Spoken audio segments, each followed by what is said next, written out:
With the functionality of our TP motor class in place, now all we need to do is go back and add in the final functionality for our TP controller. So Lee, what are we going to be doing? Well, here we're back in Visual Studio. We've got the TP controller class open, and this is the skeleton we created a few videos back. We're going to come down to get locomotion input, and we're going to start adding our code inside of here.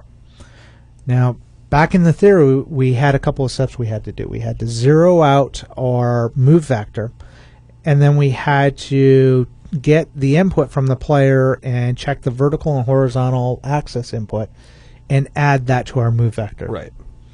So we're going to start there.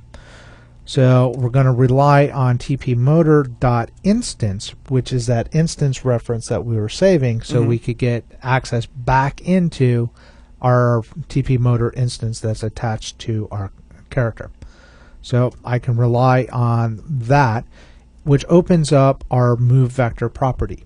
So now I've got access to it. So I'm going to select it and zero it by calling vector3.0. This will zero out our move vector. Right. That keeps our motion from becoming additive. We're recalculating it for each frame. Exactly. Now the next step is to go ahead and get our axis input. Now before we do that, I want to establish a dead zone.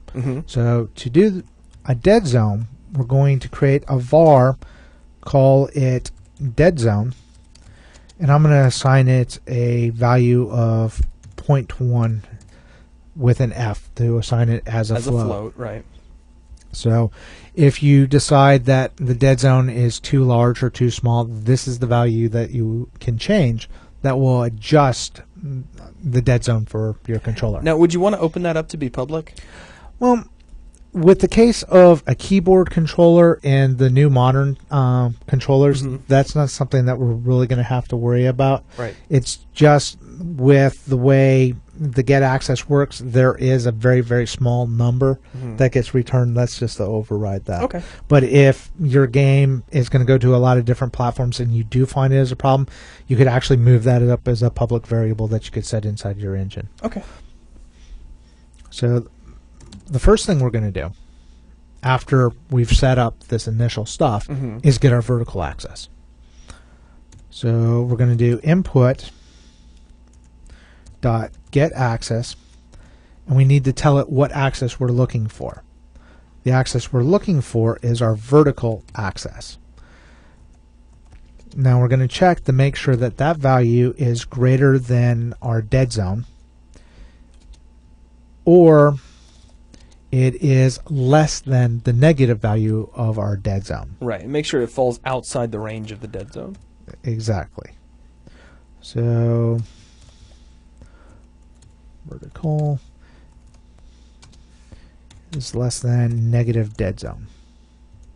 If that is the case and we're outside of our dead zone, then we need to assign it to be the z or to our z-axis of the move vector. Right.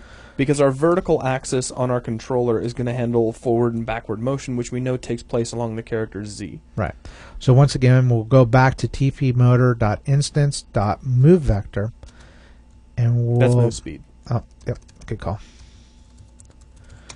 And we're going to plus equals it to a new vector that we're going to create right now. So new vector 3, because we want zero axis or z-axis only. If we have motion, we're going to type in 0 for x and y, and then we're going to get our input dot get axis, and we're going to get our vertical axis.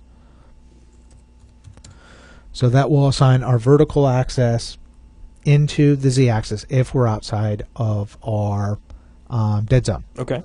Now the same process applies for the horizontal. So instead of typing it all over again, I'm just going to grab the code, duplicate it, hit Control V, but change vertical to horizontal.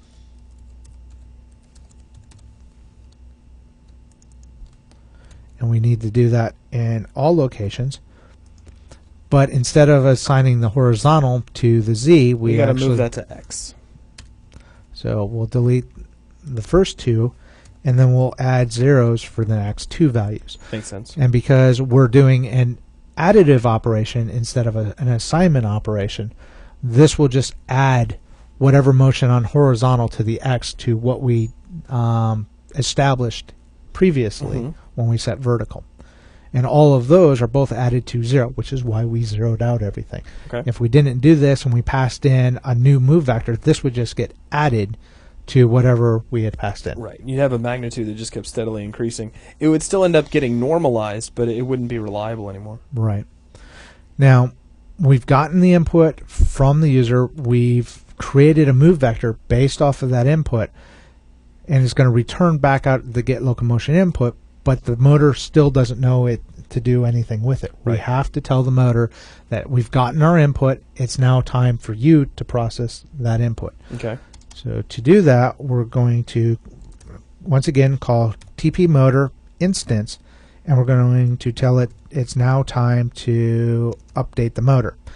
Now, as you can see, nothing is showing up.